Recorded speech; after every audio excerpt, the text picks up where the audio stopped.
Who wants to build a leopard gecko enclosure today?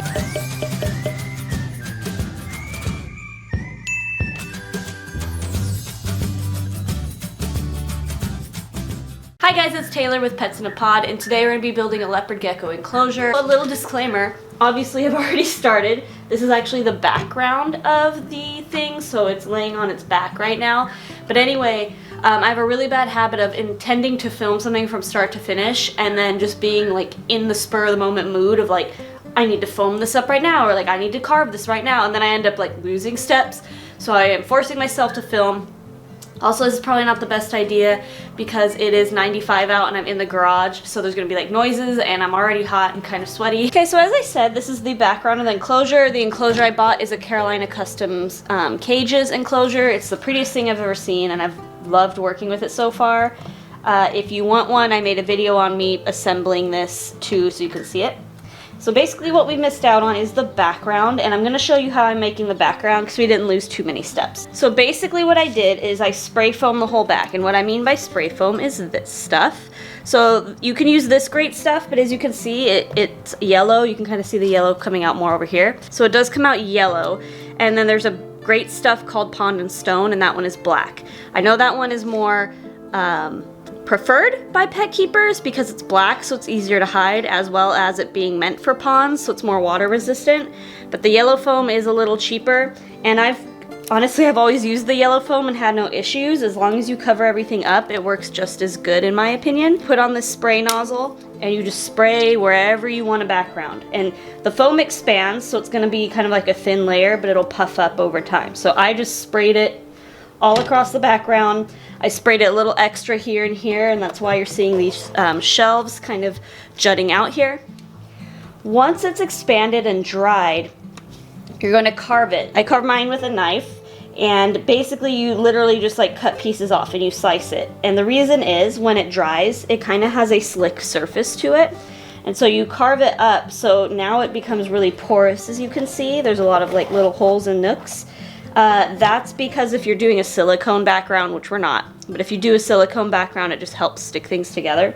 For me, I'm doing a different style background for the first time, and it still helps it adhere, but it also kind of helps the stuff soak into the foam a little more to give it a more rigidity. So this is the only steps you've missed, is foaming it up and carving it out. I wanted to try something new for the first time, and that's putting drylock across the back. And so this is what I'm using. Drylock is kind of like cement is the best way I can explain it, but it came in this can and it comes liquid, and so you just take the liquid and you paint it on. Because it's sort of a cement, it dries solid. So we do have a lot of sponginess still because I did one really thin runny layer over the background yesterday, and today I'm going to be doing our second coat. So I anticipate this to take maybe 4 or 5 coats before it gets nice and thick and rigid. You need a bucket. So I'm tinting it with a cement color. You can buy cement colors in a lot of different colors, but the one I bought is terracotta, and it's supposed to give a like sandy terracotta look to it. I'm going to add the charcoal first, just to get it a darker color, and then we'll add the red in over that. So just a little bit.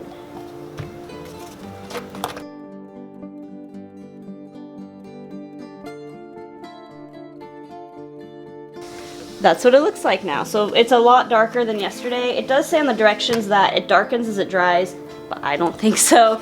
So we're just gonna take this, dip our paintbrush in, and literally just smack it all over the place. Much, much, much darker, but that's perfect because, like I said, I'd rather just get the background covered up as in a solid color, and then when I do my last layer, I will make it the color I want, and that's what we'll go over.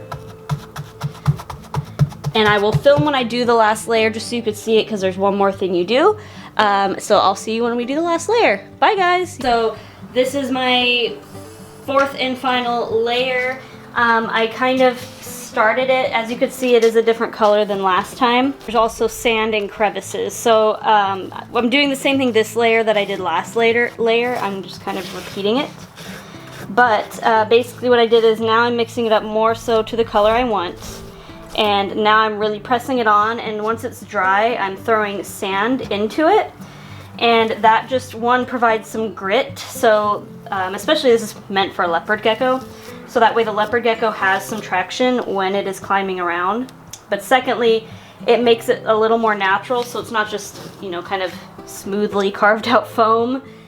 You know, there's sand in places and textures and crevices, so that's what's going on here. What I'm gonna do to end it is take some globs on the smaller brush and really just make it nice and thick in some spots, because now I'm gonna do my last kind of throwing of sand to get it into crevices and corners and textures and stuff like that. So I'm just kind of dabbing whatever I have left, basically, in big globs. And as you can see kind of underneath, I did a lighter sand last time. Today I'm gonna throw on some of this excavator clay, which is more of a terracotta color. It's also a lot finer, so I'm gonna do this one first, just to get the light coating of it over top.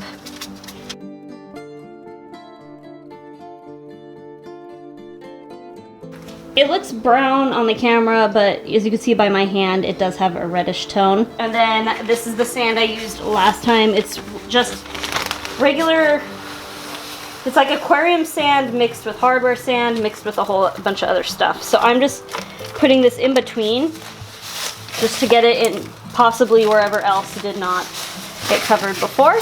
We'll let it dry and come back, and I will show you the final product. And there it is, guys, almost completely done. I did vacuum the stuff over here, and there is this sand on the bottom, but that won't affect anything, and it looks amazing. The texture, the colors, it's like perfectly what I wanted. I know some of you might question like these holes and crevices that you might see for insects getting into the background. But I plan on, once I do the bottom, I plan on just squirting a little bit of clear silicone in there and just patting on some sand, and that'll cover those right up. Also, I never really showed you guys this, but this is what the sides look like. You can see all of the spray foam from my carving, and I'm sure nobody wants to see that. So I have two solutions for you. One is you could just buy black vinyl or a black papering and just cover the entire side here. And it will cover up the entire side, as I said. But that just means when you also look at it from the front, you are going to see that black paper to the side. What I like to do, my preference, because I actually like these organic shapes, and I do like to still see have the glass up in the front areas. What I do is I use this black flat enamel paint. This is the one I get, and it works excellent. I get this, and I get a paintbrush, and I literally just follow the lines, which I'm going to clean this up a little bit, but I do just follow the lines, and I paint it on, and it actually looks amazing, and that way it sticks to the shape, and you actually end up with nice organic shapes, and you still have the glass viewing panels, so it covers this up, and also because it does wrap around, there is some still comfortability for the animal. It's not completely exposed, but you still get that glass. So the last thing I'm actually gonna do, because this is a desert habitat, is I have some greenage back here that I'm gonna end up putting up front. So because this is foam and I've painted over it with drylock, it is stiff and it's a hard surface, but the layers, and because it's foam, it actually has some squish to it, and that's also why I really love this background for reptiles, because animals like leopard geckos, if you do solid rock everywhere, sometimes it's actually bad for their joints because there's no give. So this actually gives the feeling of compacted sand to where it's hard, but it's not super hard.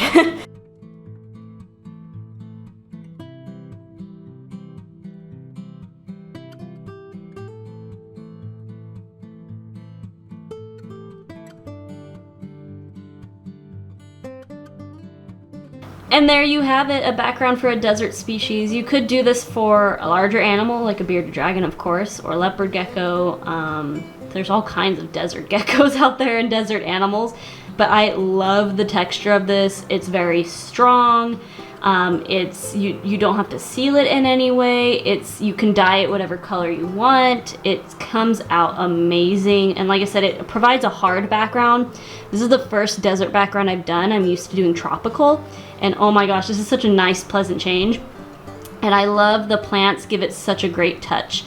But we're not done with this cage. So what I'm gonna say is that there will be a part 2 to this where we do the bottom half. And so the bottom half is gonna be the same kind of idea, but we're gonna be using excavator clay, and it does the same thing. It creates hardscape. So we're gonna be making tunnels, caves, just rolling hills, and then we'll be adding proper leopard gecko substrate. So if you wanna see me make the bottom portion and basically finish off this cage, stay tuned, and also I will have the sides painted by then and I'll show you what it looks like at that point. So when that's available, I will link it below, but for now, enjoy the background, and if you have any questions, let me know. I also post videos weekly on Fridays, so subscribe so that way you don't miss it and you don't miss me making this bottom right here. Okay, bye guys!